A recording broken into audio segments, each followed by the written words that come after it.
ஓ, இங்க நிறைய காய்கனிகள் இருக்கே. அப்புறம் அந்த ஐயாவோட கொஞ்சம் முட்டாள் ஜீப்ராக்களும் இருக்கு. இன்னைக்கு எப்படியாச்சும் ஐயாவோட ஜீப்ரால ஒரு ஜீப்ராவை நான் சாப்பிட்டே ஆவேன்.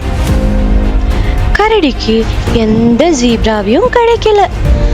அந்த கோவத்துல வீரரோட வயலிடத்தை முழுசா நாசம் பண்ணிடுச்சு. அப்படி அந்த கரடி நிரந்தரமா வர ஆரம்பிச்சிடுச்சு. இதுக்கு ஒரு முடிவெடுக்கிறதுக்காக வீரா அவங்க ஜீப்ரா கூட ஒரு மீட்டிங் வைக்கிறாங்க.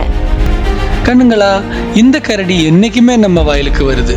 இதுக்கு ஒரு முடிவு கட்டியே ஆகணும். ஐயா, என்கிட்ட ஒரு சூப்பர் ஐடியா இருக்கு. அது என்ன?